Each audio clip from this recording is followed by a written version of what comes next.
Estamos estudiando el mensaje que le dio Dios a su Hijo Jesucristo.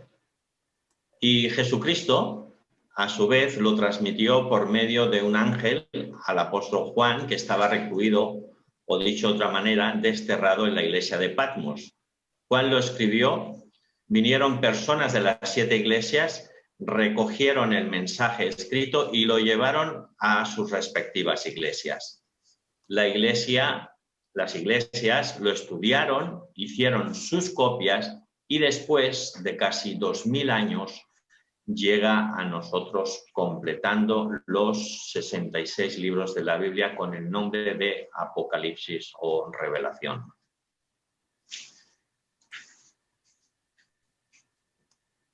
Vamos a ver la introducción. A ver. Aquí. Primera de Pedro 4:17a dice: porque es tiempo de que el juicio comience por las cosas de Dios. El cambio empieza por nosotros. Las iglesias deberían examinar regularmente su estado y conducta a la luz de la palabra de Dios a través de pasajes como Apocalipsis capítulos 2 y 3, los cuales estamos a punto de estudiar. Hermanos y hermanas, debemos examinar nuestras vidas también, porque si el cambio no se produce en nosotros, no tenemos derecho de aplicarlo a otros o a nuestras congregaciones. Debemos tomar tiempo para examinarnos y ver cómo vamos en la carrera cristiana. Vamos a ver esta gráfica. En esta gráfica vemos el nacimiento de Jesús al final del Antiguo Testamento. Después a Juan el Bautista anunciando el Cordero de Dios que quita el pecado del mundo. A continuación, Jesús invitando a sus discípulos a seguirle. Jesús enseñando a sus seguidores. La transfiguración de Jesucristo con Elías y Moisés observados por los apóstoles Pedro, Jacobo y Juan. El Señor Jesucristo en el huerto de Getsemaní, pidiéndole al Padre que pasara de él esa copa, pero que no se hiciese su voluntad, sino la tuya, es decir, la del Padre. Jesús, camino de la cruz. Ahora yo me pregunto dónde estaba toda aquella multitud que le seguía y que él alimentaba a miles, mientras él iba cargando esa cruz hacia el Calvario. Si una pequeña parte de esa multitud, es decir, unas 2000 personas, hubieran querido impedir la crucifixión, lo hubieran conseguido. Muchas personas hoy día también se acercan al Señor para servirse de Él, cuando debería ser al contrario. Es Él a quien le tenemos que servir, pues Él es el Rey de Reyes y Señor de Señores. Tampoco estaba en los planes de Dios que esa crucifixión se frustrara. Era necesario que nuestro gran Dios y Salvador Jesucristo muriera en la cruz para que nuestros pecados fuesen perdonados y librarnos de la condena eterna. Aquí vemos Jesús en la cruz que murió en nuestro lugar. A continuación, el Evangelio es que Cristo murió por nuestros pecados, fue sepultado y al tercer día resucitó. Y el que en él cree no se va a perder, tiene vida eterna. La edad de la Iglesia comienza en el día de Pentecostés. Ahí tenemos al Señor Jesucristo en medio de los 7 candeleros, es decir, en medio de las 7 iglesias que existían todas a la vez en aquel tiempo en el que el apóstol Juan escribió el libro del Apocalipsis. Las cosas que son las vamos a estar estudiando en estos capítulos, los capítulos 2 y 3. Nosotros ahora tenemos la porción 2, 1 al 7. y el rapto, cuando el Señor Jesucristo vendrá en las nubes por su iglesia, por todos los que creemos en él. La iglesia termina con el rapto. Seremos arrebatados por nuestro Señor Jesucristo, según 1 Tesalonicenses 4, 16 al 17. A continuación, con un breve espacio de tiempo, vienen los 7 años de tribulación, donde el planeta sufrirá las peores catástrofes nunca conocidas en la historia de la humanidad. La tribulación se divide en 2 partes, de 3 años y medio cada una, siendo la segunda mitad llamada la gran tribulación por la intensidad de los acontecimientos que sucederán. Y el punto medio es el momento en que el último sello anuncia las 7 trompetas, que a su vez la última trompeta contiene las 7 copas de la ira de Dios. Aquí están representados los 7 sellos, donde el último sello abarca hasta el final de la segunda mitad de la tribulación, porque, como les acabo de decir, contiene las 7 trompetas y las 7 copas. Vemos al Cordero que fue inmolado, Jesucristo, al único digno de abrir los sellos del rollo que tomó de la mano derecha de Dios Padre, que estaba sentado en su trono. Al final de la tribulación tenemos la segunda venida de nuestro Señor Jesucristo. La primera fue cuando vino a morir como un cordero, y esta vez vendrá a morir, a reinar como un león. Y finalizando esta gráfica, vemos el reinado de Jesucristo durante 1000 años. Primera de Pedro 4, 17 continúa diciendo: y si primero comienza por nosotros, si Dios juzga a su propia casa en primer lugar, ¿cuál será el fin de aquellos que no obedecen al Evangelio de Dios? La tribulación va a ser un tiempo terrible. No podemos ni imaginar el sufrimiento de la humanidad en ese tiempo. Gracias a Dios que nosotros no vamos a pasar por ahí, porque hemos conocido a Jesucristo. Apocalipsis 3:19, hablando a la iglesia de la Odisea, el Señor dice: yo reprendo y castigo a todos los que amo. El Señor ama a su iglesia. Debemos evaluar nuestras vidas para que seamos agradables a Él y no tengamos que ser reprendidos ni castigados. Pero si nos corrige porque no estamos andando correctamente, alabado sea el Señor, porque es por nuestro bien.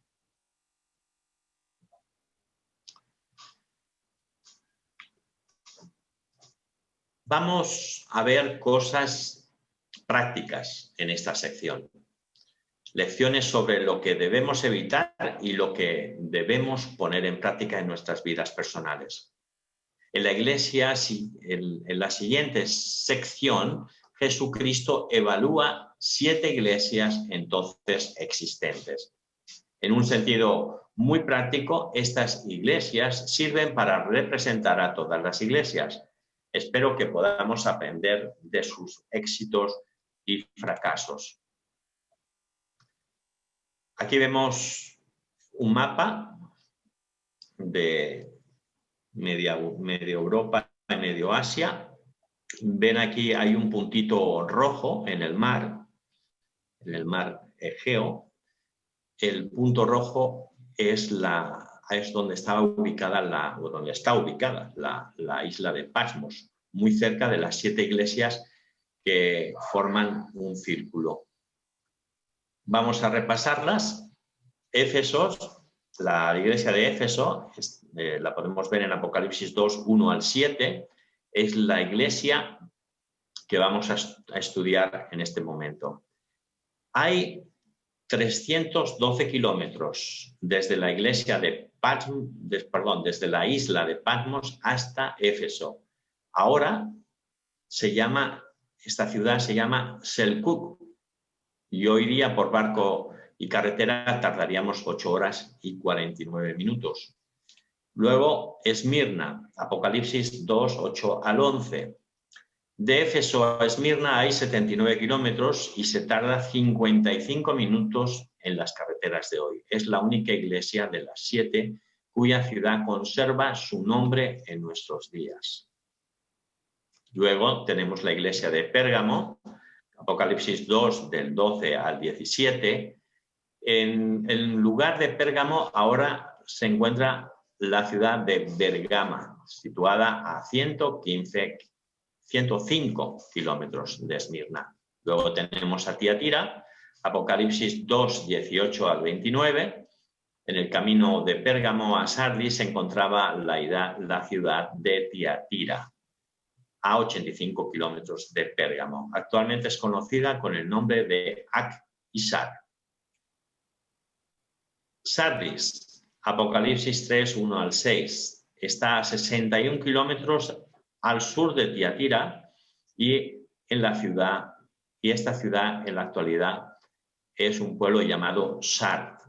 Filadelfia, Apocalipsis 3, 7 al 13, a 49 kilómetros del sudeste de Sardis sobre el camino de Colosas. Hoy es una ciudad pequeña, Alas-Eir, que significa ciudad rojiza. Y la última iglesia mencionada en este libro de Apocalipsis, la Odisea, Apocalipsis 3, 14 al 22. A 94 kilómetros del sudeste de Filadelfia, sus ruinas se hallan en Esquí-Isar. De Éfeso hasta la Odisea podríamos visitar las 7 iglesias con un recorrido de 473 kilómetros. Si le sumamos los 312 que hay desde la isla de Patmos a Éfeso, sería un recorrido de 785 kilómetros. Todas ellas eran iglesias que existían al mismo tiempo en la época del apóstol Juan.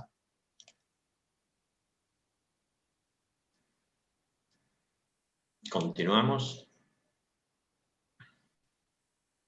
Dado que en cada discurso va dirigido en primer lugar al mensajero Ayelos de la iglesia y luego a su iglesia, aquellos que pastorean el rebaño de Dios deben internalizar personalmente estas amonestaciones. Los pastores, los ancianos son los emisarios de Cristo que están en una posición única para abordar estas cuestiones. Tenemos la responsabilidad de dar ejemplo a nuestros rebaños, que pueden ser una congregación o nuestra propia familia. Apliquémoslo personalmente a nuestras vidas para que podamos ser luz para otros.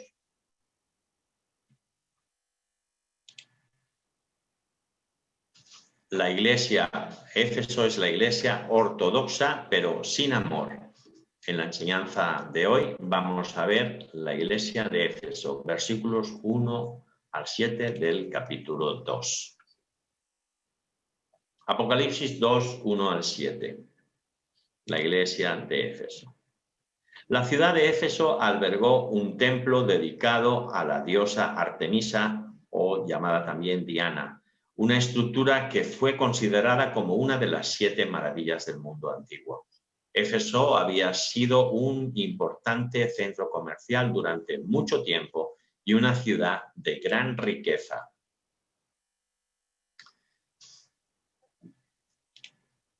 Éfeso 2, Apocalipsis 2, 1 al 7, dice así: escribe al ángel de la iglesia en Éfeso, el que tiene las 7 estrellas en su diestra, el que anda en medio de los 7 candeleros de oro, dice esto: yo conozco tus obras y tu arduo trabajo y paciencia, y que no puedes soportar a los malos, y has probado a los que se dicen ser apóstoles y no lo son, y los has hallado mentirosos, y has sufrido y has tenido paciencia y has trabajado arduamente por amor de mi nombre y no has desmayado. Pero tengo contra ti que has dejado tu primer amor. Recuerda, por tanto, de dónde has caído y arrepiéntete y haz las primeras obras, pues si no, vendré pronto a ti y quitaré tu candelero de su lugar si no te hubieres arrepentido.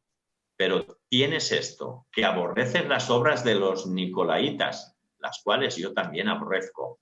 El que tiene oído, oiga lo que el Espíritu dice a las iglesias. Al que venciere le daré a comer del árbol de la vida, el cual está en medio del paraíso de Dios. Artemisa o Diana de Éfesos, aquí tenemos una estatua que representa a esta diosa. El anfiteatro del Coliseo de Éfeso es un lugar público de la civilización romana utilizado para acoger espectadores y juegos. Apocalipsis 2:1, declaraciones de apertura. Dice así Apocalipsis 2:1. Escribe al ángel de la iglesia en Éfeso, el cual tiene las 7 estrellas, el que tiene las 7 estrellas en su diestra, el que anda en medio de los 7 candeleros de oro, dice esto. Al principio de este versículo, Cristo identificó esta iglesia diciendo: escribe al ángel de la iglesia en Éfeso. Continúa el versículo, Cristo dio sus credenciales dignas.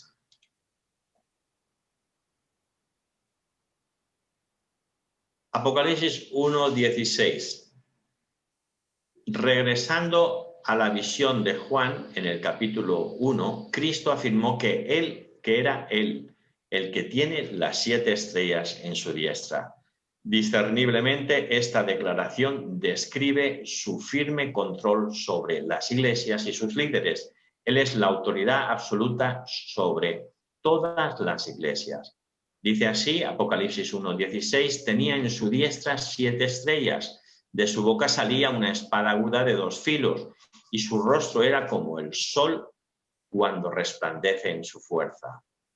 Si lo comparamos con Apocalipsis 2:1, dice así, él escribe al ángel de la iglesia en Éfeso, el que tiene las 7 estrellas en su diestra, el que anda en medio de los 7 candeleros de oro, dice esto.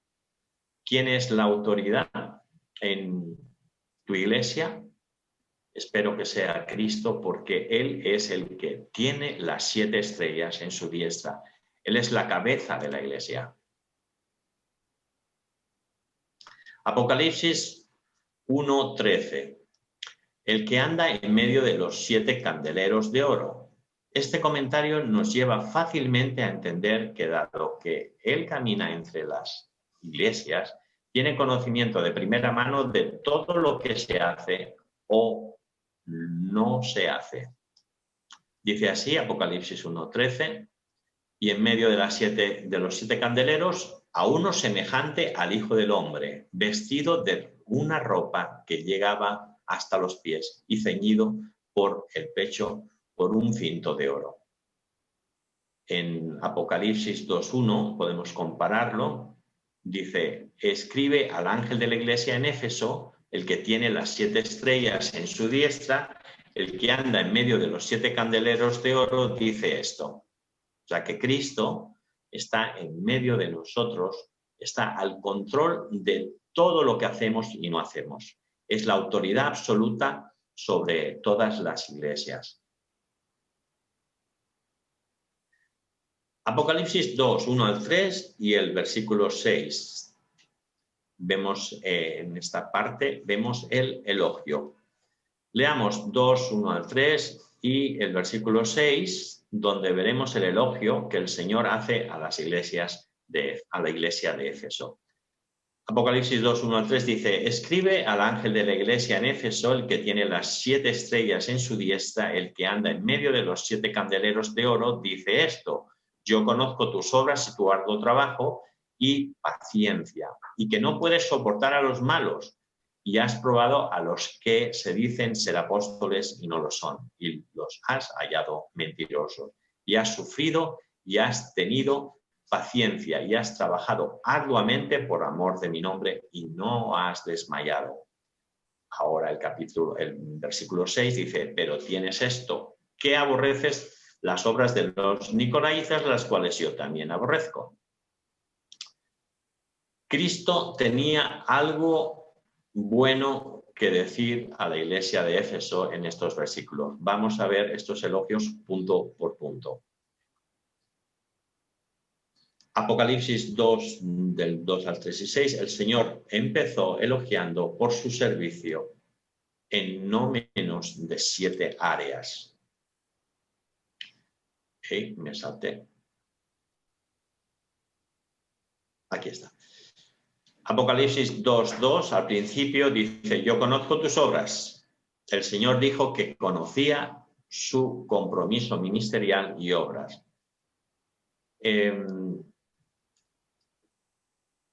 Vemos aquí en el 1 Corintios 15:58, dice que nuestro trabajo en el Señor no es en vano.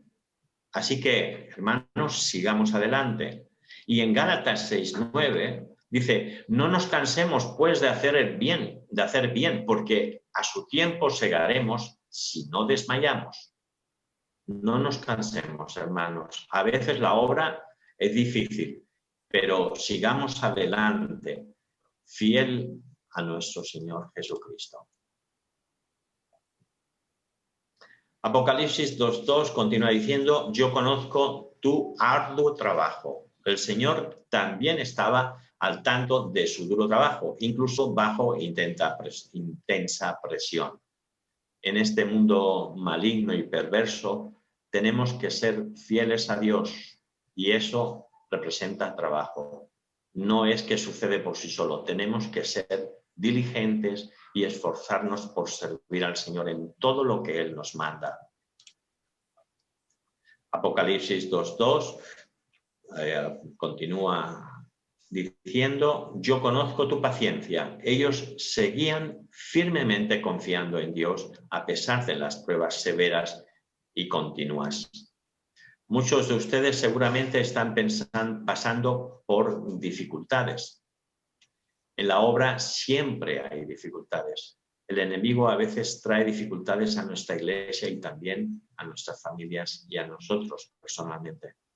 Jesús nos anima a seguir adelante. En Juan 16:33 nos dice, en el mundo tendréis aflicción, pero confiad, yo he vencido al mundo. Apocalipsis 2:2 continúa diciendo, yo conozco que no puedes soportar a los malos. Él se mostró satisfecho con su intolerancia y rechazo hacia los hombres malos. Malo, en el griego kakos, significa el mal al extremo, infame, podrido. Pablo usó este mismo término para describir a los legalistas judaizantes en Filipenses 3:2, que dice así, guardaos de los perros, guardaos de los malos obreros, guardaos de los mutiladores del cuerpo. Cristo está elogiando a la iglesia de Éfeso por rechazar y no soportar a los malos. Vivimos en un mundo donde se predica la tolerancia. Tengan cuidado, hermanos. En la iglesia de Dios no podemos tolerar todo. No debemos ser tolerantes de ciertas cosas. Apocalipsis 2:2, yo conozco que has probado a los que se dicen ser apóstoles y los has hallado mentirosos. Él les elogió por su juicio contra los falsos apóstoles, ya que los pusieron a prueba y resultaron ser falsos. ¿Qué pasó con los que se hacen llamar apóstoles en el tiempo durante el confinamiento? Estuvieron callados, no dieron órdenes a Dios y a sus ángeles, quedaron totalmente desenmascarados. Apocalipsis 2:3 al principio dice, yo conozco que has sufrido y has tenido paciencia por amor de mi nombre. Mejor traducido en la Reina Valera 1909, por mi nombre. Su paciencia y perseverancia bajo la persecución por el testimonio de Cristo fue excepcional. Es fácil estar firmes en una cultura donde el cristianismo es muy popular, pero ellos representaron a Cristo aun cuando no era popular ni fácil. La situación en nuestro país actualmente, todavía podemos predicar el Evangelio sin ningún problema, pero parece que todo está cambiando, ¿no? Puede que en un futuro no sea tan fácil. Igualmente tenemos que seguir predicando, cueste lo que cueste. No nos olvidemos que Él se entregó a sí mismo para librarnos de un eterno sufrimiento. Por amor a Él debemos seguir anunciando las buenas nuevas en cualquier situación, a tiempo y fuera de tiempo. Apocalipsis 2:3 continúa diciendo: yo conozco que no has desmayado. Simplemente no se habían cansado en la batalla. Apocalipsis 2:6, en el versículo 6, el Señor los honró por odiar las obras de los nicolaitas. Dice así, vamos a leerlo nuevamente: pero tienes esto, que aborreces las obras de los nicolaitas, las cuales yo también aborrezco. Es bueno hacer las cosas que a Dios le gustan y no hacer lo que Él aborrece. Él se complace en los que hacen su voluntad. ¿Quiénes eran los nicolaitas y cuáles fueron sus obras despreciables? La Biblia no nos dice explícitamente quiénes eran o cuál fue su error, pero los efesios los conocían suficientemente bien como para odiar sus enseñanzas. Hay dos puntos de vista principales entre la mayoría de los eruditos en cuanto a la identidad de los nicolaitas. Un punto de vista basado en la historia y otro basado en la definición. Los dos puntos de vista coinciden en que los nicolaitas corrompieron las congregaciones. Los nicolaitas hicieron estrago en aquel tiempo y los de Éfeso no lo soportaron, no lo toleraron y Dios los elogió por ello. Los dos puntos de vista señalan errores que más tarde llegaron a ser prevalentes en el cristianismo gnóstico. El punto de vista histórico se basa en gran medida en los primeros escritos del teólogo Ireneo, que vivió desde el año 120 hasta el 202 después de Cristo, y su alumno Hipólito, 170 hasta el 236 después de Cristo, que afirmaron que los nicolaitas eran seguidores de Nicolás de Antioquía. En Hechos 6:15 habla de él, quienes ellos aseguran haber apostatado. Vamos a leer el Hechos 6:5. Hechos 6:5 dice así: agradó la propuesta a toda la multitud y eligieron a Esteban, varón lleno de fe y del Espíritu Santo, a Felipe, a Prócoro, a Nicanor, a Timón, a Pármenas y a Nicolás, prosélito de Antioquía. O sea que Nicolás fue uno de los diáconos elegidos para servir las mesas de manera que las viudas fueran atendidas en la distribución diaria. Según este punto de vista, Nicolás condujo a los creyentes hacia una inmoralidad desmesurada.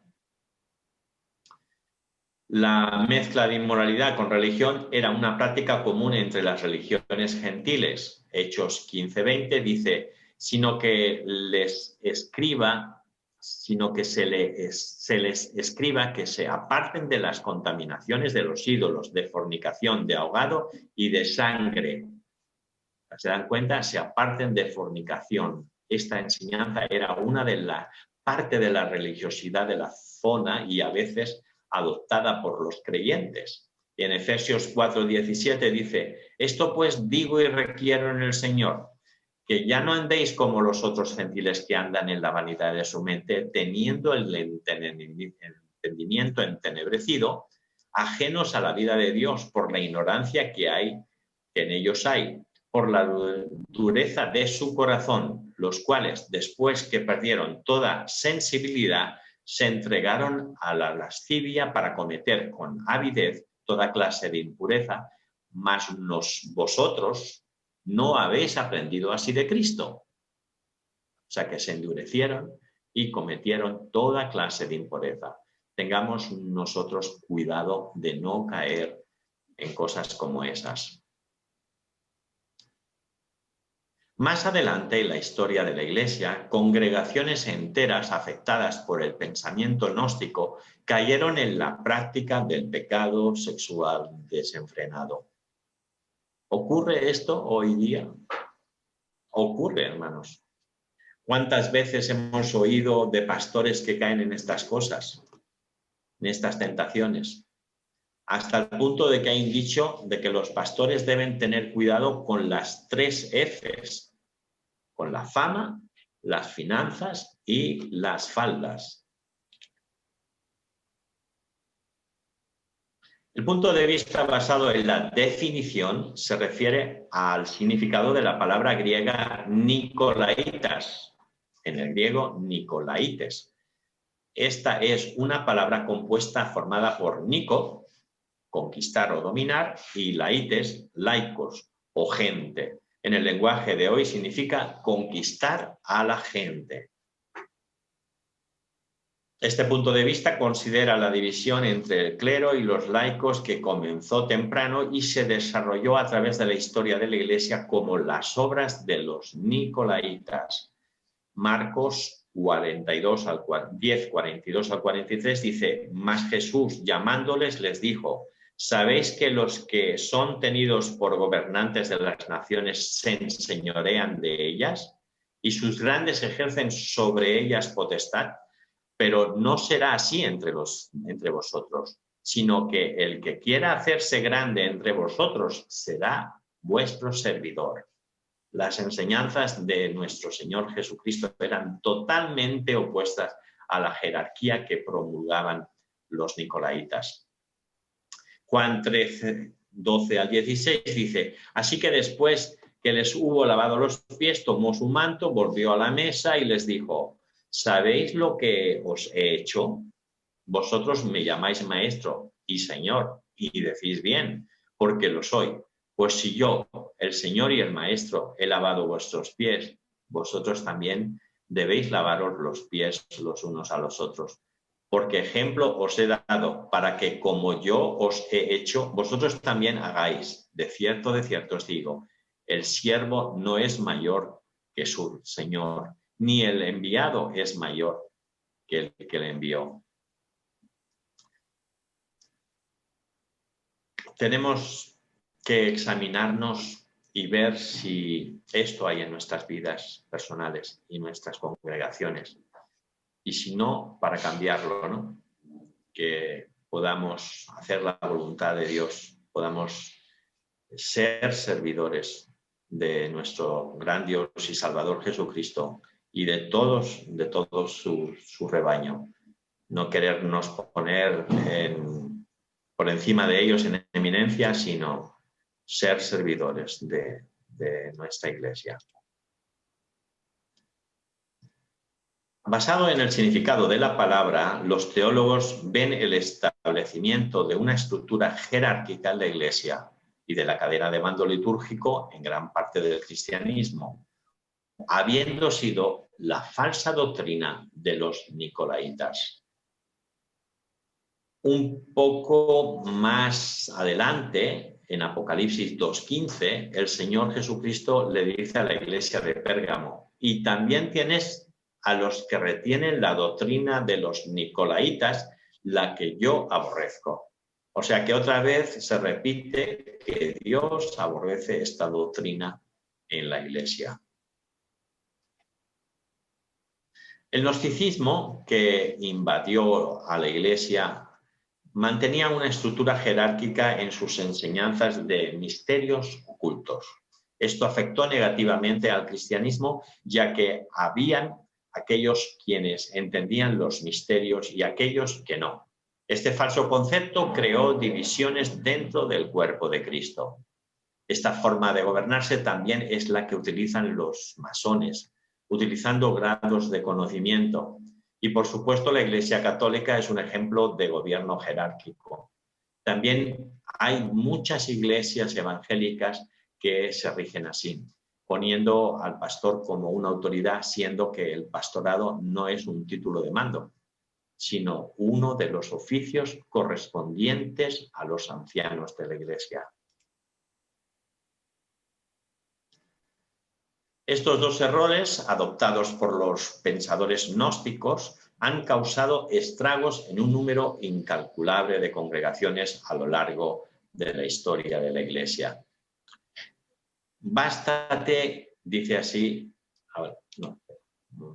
a esta parte de aquí. Primera de Pedro 4:3 dice así: bástate ya el tiempo basado para haber hecho lo que agrada a los gentiles, andando en lascivias, concupiscencias, embriagueces, orgías, y disipación y abominaciones, idolatrías.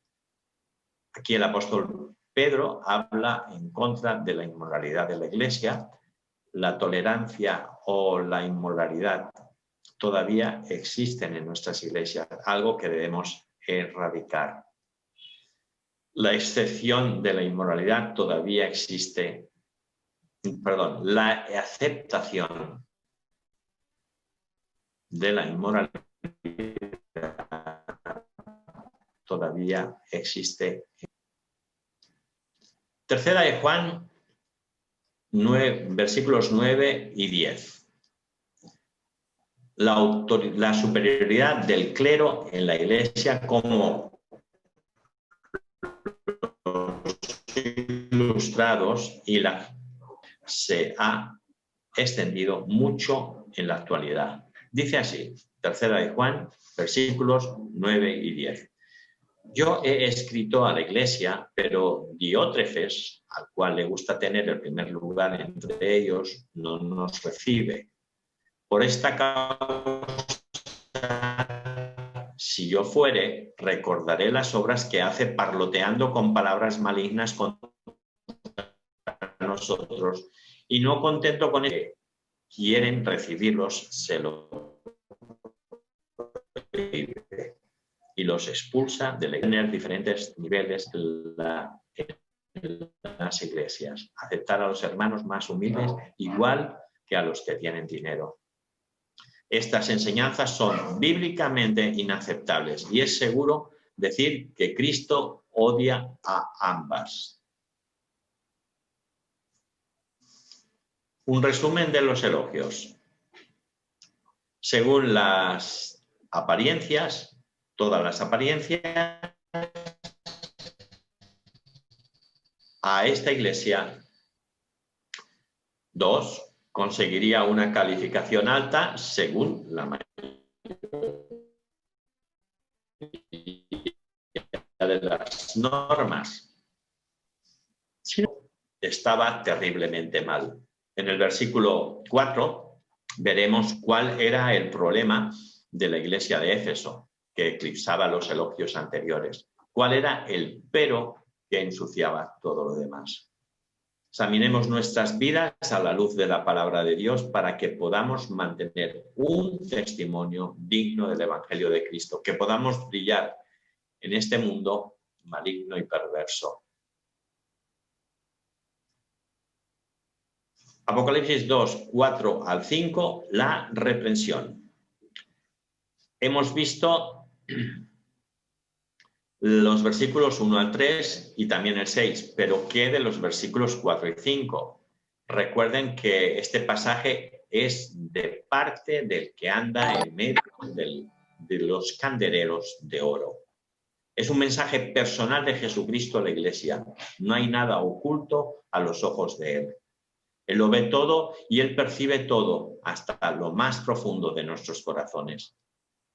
Volvamos a leer Apocalipsis 2.1. Dice, escribe al ángel de la iglesia en Éfeso, el que tiene las 7 estrellas en su diestra, el que anda en medio de los 7 candeleros de oro, dice esto. O sea que Jesucristo es el que tiene las 7 estrellas en su mano, el que percibe lo que hace el liderazgo de la iglesia, el que tiene a mano el liderazgo de la iglesia y el que también anda entre las iglesias, el que está presente en la iglesia. A veces pensamos que la iglesia nos la dejó a nosotros para manejarla como un negocio o como mejor nos parezca, pero la iglesia es el cuerpo de Cristo, es la novia de Cristo, es algo muy valioso para Él. Es el proyecto de Jesús en esta época de la historia de la humanidad. La prioridad de Él es establecer su iglesia y ni las puertas del Hades van a prevalecer contra el avance de ella. La iglesia está hecha para conquistar. La iglesia ha sido establecida para ser la imagen de Cristo aquí en la tierra y todos nosotros formamos parte de la iglesia. Por eso es importante guardar nuestro testimonio. Todos tenemos testimonio, lo guardemos o no, tenemos testimonio. Pero, ¿qué tipo de testimonio tenemos? ¿Cómo estamos revelando a Cristo? No tenemos que preocuparnos por agradar a los hombres. Tenemos que preocuparnos por agradar al que está en medio de los candeleros de oro, que es el único que puede hacer que nuestros enemigos estén en paz con nosotros. Tenemos testimonio y tenemos que guardar ese testimonio sabiendo que Jesucristo está observándolo todo. Observa todo lo que hacemos, las 24 horas del día, todos los días de nuestra vida. Nuestro deseo debe ser conocerle y complacerle, hacer su voluntad. Por eso Pablo oraba en Colosenses 1:9, no cesamos de orar por vosotros y de pedir que seáis llenos del conocimiento de la voluntad, de su voluntad, en toda sabiduría e inteligencia espiritual. Oraba por ellos para que se llenaran del conocimiento de la voluntad de Dios. ¿Por qué? Porque Dios tiene voluntad. Él tiene propósito para cada iglesia y para cada uno de nosotros. Muchas iglesias existen simplemente para ser una iglesia. No entienden que la iglesia está aquí para hacer una misión de parte de Jesucristo, una avanzada de Cristo, una parte de su persona. Muchas iglesias que existen solamente para tener una iglesia, para pagar los recibos de la luz, para tener un lugar donde puedan escuchar enseñanzas, para tener un lugar donde hacer celebraciones apartados del mundo. Esas iglesias no entienden el hecho de que Cristo es una persona que quiere alcanzar este mundo a través de su iglesia, porque es Él quien nos dio la gran comisión. Es Él quien nos mandó a ir al mundo a hacer discípulos, a todas las naciones, a predicar el Evangelio a toda criatura. Entonces nosotros, como creyentes, debemos involucrarnos en lo que Él está haciendo, pero para hacerlo tenemos que entender su voluntad. Y la tenemos aquí, en la Biblia, especialmente en los capítulos 2 y 3 de Apocalipsis, donde Él revela claramente lo que le gusta y lo que no le gusta, como el novio de la iglesia. Y tenemos la responsabilidad de escuchar lo que Él dice. Debemos tener como prioridad escuchar y discernir lo que el Espíritu dice a las iglesias. A continuación vamos a escuchar una reprensión a la iglesia. Leamos los versículos 4 y 5, donde está la reprensión. Pero tengo contra ti que has dejado tu primer amor. Recuerda, por tanto, de dónde has caído y arrepiéntete y haz las primeras obras. Pues si no, vendré pronto a ti y quitaré tu candelero de su lugar si no te hubieres arrepentido. ¿Cuál es la reprensión? Apocalipsis 2:4, has dejado tu primer amor. El Señor tenía una queja contra los efesios. Fue la deserción de su primer amor. Debemos entender que no perdieron su primer amor. Perder algo es dejarlo en algún lugar y olvidarse de ello. Es accidental, sin propósito. ¿Cuántos de ustedes pierden su celular a propósito? Nadie. Nadie pierde a propósito nada. Cuando decimos perder, estamos diciendo que sucedió por casualidad, accidentalmente. Pero, ¿qué dice el versículo 4? Leámoslo otra vez. Pero tengo contra ti que has dejado tu primer amor. Dejaron su primer amor. Los efesios no perdieron su primer amor, como decimos a menudo, sino que intencionalmente se alejaron es decir, abandonaron su primer amor. Es triste saber esto de esta iglesia. Deberían haberle dolido el corazón del Señor Jesucristo al saber que la iglesia, la cual compró con su preciosa sangre, dejó su primer amor. Y si somos honestos, debemos reconocer que a veces nosotros tomamos la decisión de enfriarnos, de alejarnos, de dejar nuestro primer amor. El amor ágape viene de una palabra griega que desarrolló un significado a través del cristianismo, la cual implica una decisión de amar a alguien y no un amor que fluye de los sentimientos. Hay 3 palabras en el griego para definir el amor. Una palabra es fileo, es la palabra que se usa para definir un amor que fluye de los sentimientos, como el amor que siente una madre hacia su hijo o viceversa. Otra palabra es eros, que es la palabra en griego para definir el amor apasionado entre un hombre y una mujer, de ahí viene la palabra erotismo. Y la palabra define el amor incondicional, el cual implica la decisión de amar a alguien. Y muchas veces tenemos que tomar esa decisión. No porque la gente es amable, sino que amamos porque Dios nos ordena amar y tomamos la decisión por fe de amar a los demás. Debemos confiar en el Señor en cada momento para no hacer lo que nuestros sentimientos nos impulsan a hacer, lo que nuestra carne desea, y ponernos al servicio del Señor para hacer su voluntad. El Señor dice que debemos evangelizar, pero yo prefiero hacer otra cosa.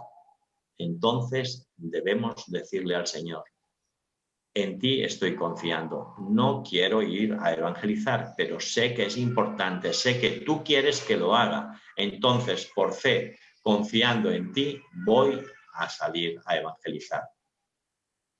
Nuestros sentimientos o nuestra carne siempre está en contra de lo que la Biblia dice. Por eso, dice la Biblia, por eso el justo por la fe vivirá. O sea que debemos vivir por fe. Debemos confiar en el Señor en cada momento. Así es como Dios quiere que vivamos. Quiere que vivamos siempre por fe. El amor ágape es un amor que decidimos por fe. Señor, yo no amo a mi esposa hoy, pero por fe le voy a mostrar amor. La palabra dejado, hafekas, significa rechazar o desertar intencionalmente. La palabra conlleva la idea de soltar o despachar de tu presencia. Incluso lleva la connotación negativa de rehusar o rechazar. Es lo que hacemos con los perros para que se vayan. Es la idea de que su amor lo dejaron a un lado, pero hacia afuera los efesios siguieron con sus cultos, con sus prédicas y con su linda doctrina. La palabra primer, en el griego protos, puede significar primero en importancia o principal. Dejaron el amor principal, habían perdido de la vida cristiana lo más importante. Dejaron de amar al que merecía su amor. Mateo 22, 38 dice: este es el primero y grande mandamiento. Y en el versículo anterior, en el Mateo 22, 37, dice: amarás al Señor tu Dios con todo tu corazón y con toda tu alma y con toda tu mente. Ese era el primer y gran mandamiento dado por el Señor Jesucristo. Claramente el Señor quiere más de nosotros que simplemente hacer las cosas correctas. Él quiere una relación de amor personal y dependiente con nosotros, la cual nos llevaría a hacer las cosas correctas. Si amamos, no es difícil tomar decisiones correctas con los demás. Si amo a mi esposa con el amor ágape, no es difícil contentarla. El amor es algo que nunca vamos a dejar. En 1 Corintios 13:13 dice que hay 3 cosas muy importantes en la vida cristiana: fe, esperanza y amor. Pero el mayor de ello es el amor. ¿Por qué? Porque cuando estemos en el cielo ya no vamos a vivir por fe, vamos a vivir por vista. Vamos a verlo todo claramente. En el cielo no vamos a vivir con la esperanza, esperando que se cumpla lo que dice la Biblia, porque lo vamos a vivir, lo vamos a experimentar nosotros mismos y lo vamos a tener durante toda la eternidad. Durante toda la eternidad vamos a tener amor. El amor no nos debe, o sea, es lo que nos debe identificar como cristianos. Pero para ser reconocidos por el amor de Cristo, tiene que ser un amor verdadero, no fingido. El amor ágape, un amor que sale de la decisión de hacerlo por fe. No es un amor de esfuerzo, es un amor que sale de la fe.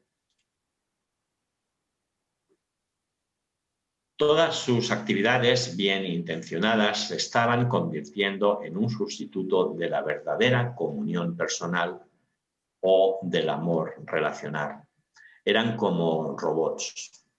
Ese es el comportamiento de muchos creyentes en su vida cristiana. Nos llenamos de actividades como Marta y sin darnos cuenta que lo más importante es la parte que escogió María, sentarse a los pies de Jesús y escucharle. De acuerdo a la historia de la Iglesia, las iglesias del primer siglo fueron caracterizadas por ser amorosas, centradas en los perdidos, por el cuidado de unos a los otros y por ser evangelística. Eran como los creyentes nuevos que son los primeros en ofrecerse voluntario para todo. Sin embargo, al arribar el segundo siglo, según se dice, las iglesias hicieron un alejamiento tanto del ministerio como del alcance, y los cristianos comenzaron a discutir sobre doctrinas, a ser egoístas y encerrados en sí mismos. Se ha producido un abandono en casi todo el mundo del primer amor. Estas 7 iglesias que estamos comenzando a estudiar existieron todas a la misma vez en el tiempo del apóstol Juan. No crean que ahora todas las iglesias son como la Odisea, porque en aquel tiempo habían iglesias como la iglesia de Filadelfia, la iglesia de Sardis, la iglesia de la Odisea, la iglesia de Éfeso, Esmirna, Tiatira o Pérgamo. Nuestras iglesias pueden ser como cualquiera de la iglesia, cualquiera de esas iglesias, como la iglesia de Éfeso, que hace cosas dignas de ser elogiadas por nuestro Señor Jesucristo, pero sin dejar su primer amor, sin la reprensión. No estamos destinados a vivir en un tipo de iglesia por la época en la que vivimos. Nuestras iglesias podrían ser como cualquiera de las mencionadas en los capítulos 2 y 3 de Apocalipsis. Es un error interpretar estas iglesias según la época de la historia. Cuando una iglesia deja su primer amor, estas serían las fuertes tendencias de enfriarse, de ser como muchas iglesias del segundo siglo. Discutían sobre doctrinas, se hicieron egoístas y encerrados en sí mismos. Leamos el versículo 5 del capítulo 2 de Apocalipsis. Versículo 5. Dice así: recuerda por tanto de dónde has caído y arrepiéntete y haz las primeras obras, pues si no, vendré pronto a ti y quitaré tu candelero de su lugar si no te hubieres arrepentido. Apocalipsis 2:5 al principio dice: recuerda por tanto, les dijo que recordaran. O sea, que lo primero era recordar. Si tu iglesia se ha enfriado, es tiempo de parar todo y recordar cómo éramos al principio. ¿Éramos una iglesia floja? ¿Éramos una iglesia sin amor hacia el Señor Jesús? ¿Cómo éramos como iglesia? Entonces, recordando cómo era al principio, nos ayudará a corregir las deficiencias. El versículo no dice que hagamos un buen estudio bíblico, que vayamos a conferencias, que leamos libros sobre la armonía y la hermandad.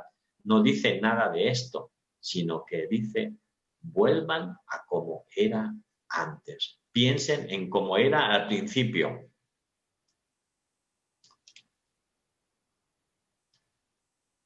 Necesitaban detenerse por un momento, sacar las fotos viejas, por así decirlo, y traer a la mente de dónde habían caído. Hechos 19, del 18 al 20, en los primeros días de la iglesia efesia, la palabra del Señor crecía y prevalecía poderosamente en medio de ellos. Vamos a leerlo. Hechos 19, 18 al 20 dice: y muchos de los que habían creído venían confesando y dando cuenta de sus hechos. Asimismo, muchos de los que habían practicado la magia trajeron los libros y los quemaron delante de todos. Y hecha la cuenta de su precio, hallaron que eran de 50.000 piezas de plata. Más o menos esto lo podemos cuantificar. Yo me dedico aquí en Santa Cruz de la Sierra, Bolivia, a vender joyas de plata. Y estas monedas que circulaban en aquel tiempo tenían un peso aproximado de 4 gramos cada una. Sería un total de 200 kilos de plata. Al precio medio actual, estas 50.000 monedas equivalen a $700.000. Quemaron todo eso por amor al Señor. Esto también me recuerda cuando vine aquí a Bolivia en el año 2008. Yo era inconverso. Yo me convertí aquí en el siguiente año, al principio, en enero del 2009. Yo era un inconverso cuando llegué en agosto y además estaba iniciado en el gnosticismo. Me traje de España libros y material audiovisual para seguir avanzando en la gnosis. Pero a diferencia de otras sectas, el gnosticismo actual nos decían que todas las religiones son piedras preciosas que llevan a Dios. Así que no estaba prohibido asistir a cultos evangélicos ni a ninguna religión. Como mi esposa era evangélica, comencé a escuchar la palabra de Dios en la iglesia Ebenecer, donde actualmente me congrego.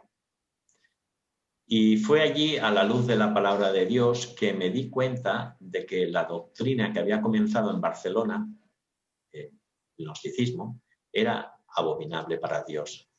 Y la frase, todas las religiones son piedras preciosas que llevan a Dios, me di cuenta de que era una mentira. Pronto comprendí que la verdad era todo lo contrario. Todas las religiones son piedras de tropiezo que te llevan al infierno, porque las religiones te enseñan que tienes que hacer buenas obras para ganarte la misericordia de Dios. Y la Biblia dice que nuestras mejores obras son un trapo sucio, según Isaías 64:6. Nuestras obras no sirven para salvarnos. Dios nunca aceptará lo que nosotros hagamos para ganarnos la salvación de la condena que merecemos por haber pecado. La única manera que podemos agradar a Dios es la manera que Él nos ha provisto, a través de su Hijo Jesucristo. Él es el único camino, la verdad y la vida. Nadie viene al Padre si no es a través de Él. No hay otro nombre dado a los hombres bajo el cielo en el que podamos ser salvos. Así que, hermanos, cuando creí en Jesucristo como mi único y suficiente Salvador, quemé todo el material del gnosticismo que me traje, e hice una montañita y ahí lo quemé todo, no quedó nada, absolutamente. Sigamos. Hechos 20, 17 al 38. En el principio habían apreciado profundamente al siervo del Señor, Pablo, y habían crecido bajo sus enseñanzas. Este pasaje es un poco largo, lo pueden leer después ustedes tranquilamente. Efesios 1, 15. Ellos habían sido conocidos por su fe en el Señor y su amor universal para todos los creyentes. Vamos a leer Efesios 1:15. Dice así la palabra del Señor: por esta causa también yo, habiendo oído de vuestra fe en el Señor Jesús y de vuestro amor para con todos los santos. El apóstol Pablo había escuchado de su amor y de su fe. ¿Qué le está diciendo el Señor Jesucristo a esta iglesia en Apocalipsis 5? Le está diciendo que recordaran cómo eran al principio y que se acordaran de sus primeros días cuando el amor que tenían era verdadero, sin fingimiento, vivo. Quizás nos toca hoy hacer lo mismo a nosotros, quizás nos hemos enfriado nosotros y quizás el Señor está hablando a nosotros también. Y sería bueno tomar una pausa, apagar todos los aparatos audiovisuales que nos distraen y tener un tiempo de quietud para recordar cómo éramos al principio, cuando recién habíamos aceptado el regalo de la salvación. También las iglesias que noten que han dejado su primer amor deben preguntar a los fundadores para que les recuerden cómo era el principio, para volver a pensar en lo que es importante en la vida cristiana. El Señor deseaba que la iglesia de Éfeso se concentrara en lo importante y es lo que desea también para nosotros hoy día. Apocalipsis 2:5 continúa diciendo: y arrepiéntete. Cristo le dijo a los creyentes de Éfeso que debían arrepentirse. Los creyentes de Éfeso necesitaban cambiar de mente acerca de su condición. Tenían que entender que estaban errados por haber abandonado su primer amor.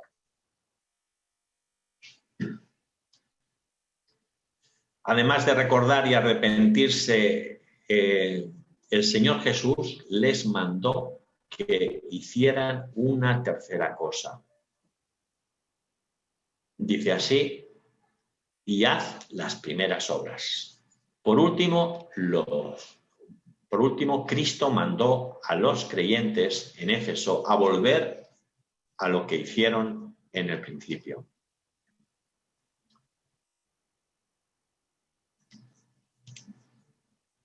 La solución para el pecado de los efesios de abandonar su primer amor por el Señor era, en primer lugar, recordar, después cambiar de mente y luego volver. Los tres pasos son recordar, arrepentirse y volver. Un error común cuando el amor se enfría es pensar que necesitas algo nuevo. ¿Has visto que el Señor diga en este pasaje que tienes que buscar algo nuevo? ¿Tienes que comprar nuevos libros sobre el matrimonio y leerlos como pareja? No. En lugar de buscar algo nuevo, dice: busca lo viejo, lo antiguo, vuelve a lo que eras. Los creyentes en Éfeso simplemente necesitaban retomar de dónde habían venido. Debían de hacer las obras antiguas que habían hecho antes, cuando primeramente anduvieron en amor. Estos mismos principios se podrían aplicar a un matrimonio donde el amor se ha enfriado. En lugar de darte por vencido en el matrimonio, recuerda, arrepiéntete y repite. ¿Y qué de tu vida personal con el Señor? Tú que te has enfriado, ¿qué debes hacer? Recuerda lo que hiciste en el principio cuando Cristo te salvó. Recuerda. Cambia tu mente respecto a lo que piensas ahora y vuelve al principio. Vuelve a hacer lo que hacías al principio de tu vida cristiana. Apocalipsis 2:5 pues si no, vendré pronto a ti y quitaré tu candelero de su lugar si no te hubieres arrepentido.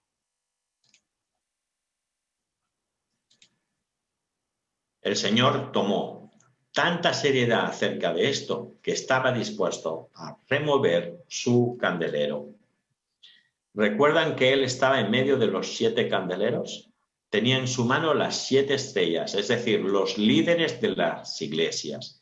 Y era él quien podía quitar fácilmente un candelero, apagar la luz y ponerlo a un lado. Cuando el Señor hace amenazas, no lo hace a la ligera. Es algo serio.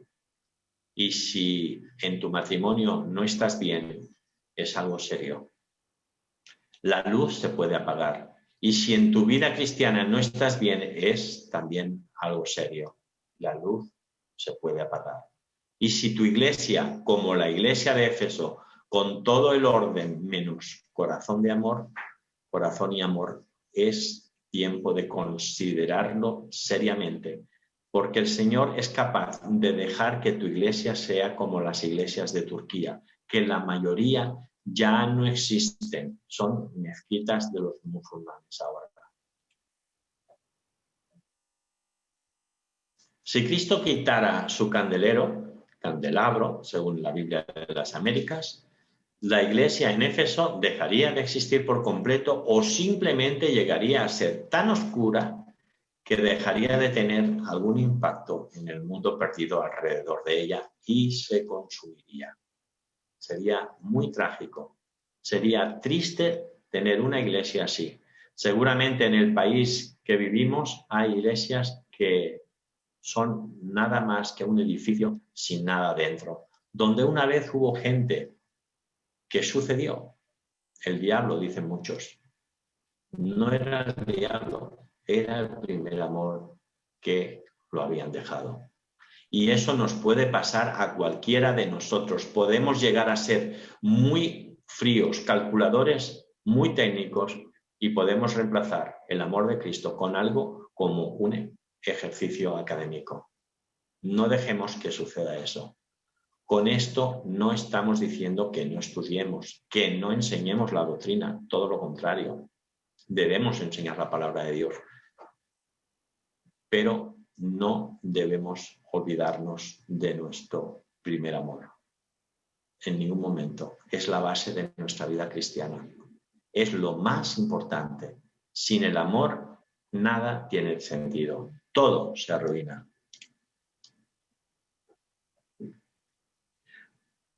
Una gran actividad cristiana sin una continua comunión personal con Cristo no es más que obras muertas y no sostendrán una iglesia. Una diligente precisión doctrinal sin una doctrina continua, dependencia personal y amorosa con Cristo quitará el corazón de cualquier iglesia. Apocalipsis 2:6. Para ver comentarios sobre este versículo, regresar a la enseñanza de Apocalipsis 2:3. Ya vimos la enseñanza sobre los nicolaitas. Vamos a ver el versículo 7. Un momento. Vamos a verlo. Apocalipsis 2:7. El que tiene oído, oiga lo que el Espíritu dice a las iglesias. Al que venciere, le daré de comer del árbol de la vida, el cual está en medio del paraíso de Dios. En el son las declaraciones finales en este versículo que acabo de leer. Aún si tu iglesia local no quiere escuchar, tú deberías. ¿Por qué decimos esto? Porque el versículo 7 dice, el que tiene oído oiga lo que el Espíritu dice a las iglesias. Aquí el Señor Jesús está hablando individualmente a cada uno de nosotros. Puede que te encuentres en una iglesia fría, sin corazón y sin amor, pero con el Señor, para con el Señor. Y puedes pensar que estás condenado por pertenecer a esta iglesia, pero el Señor te quiere animar con este versículo al decirte que tú individualmente puedes escuchar lo que el Espíritu dice a las iglesias. Apocalipsis 2:7 al principio dice, el que tiene oído, oiga lo que el Espíritu dice a las iglesias.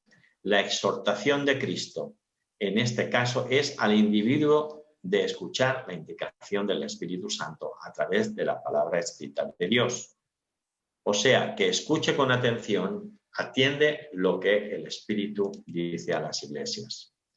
Dice, oiga o kauo, en el griego, habla de una manera dedicada a escuchar, a atender, a considerar. Finalmente, tenemos la motivación de Cristo para todos los vencedores. Juan 16:33. Vamos a leerlo, Juan 16:33. Dice así. Estas cosas os he hablado para que en mí tengáis paz. En el mundo tendréis aflicción, pero confiad, yo he vencido al mundo. El Señor Jesucristo venció al mundo durante todos los días de su vida y venció y conquistó al mundo en su muerte. Por eso es digno de abrir los sellos del rollo de Dios que tiene en el cielo. Y Él nos dice, tengan ánimo, porque yo he vencido al mundo. Así que nosotros somos vencedores porque Él venció. Por eso somos vencedores. No porque nosotros hemos vencido, sino porque Él ha vencido y nosotros estamos en Él. Apocalipsis 2:7. Al vencedor, según la Biblia de las Américas, le otorga Cristo a comer del árbol de la vida. Esto incluye a todos los creyentes. ¿Por qué? 1 Juan 5, 4 al 5, porque todo lo que es nacido de Dios vence al mundo. Y esta es la victoria que ha vencido al mundo, nuestra fe. ¿Quién es el que vence al mundo? Sino el que cree que Jesús es el Hijo de Dios. Nosotros, los que hemos creído en Cristo, como los vencedores. Así que no nos tenemos que preocupar cuando veamos versículos como estos, porque ya somos vencedores en Cristo Jesús.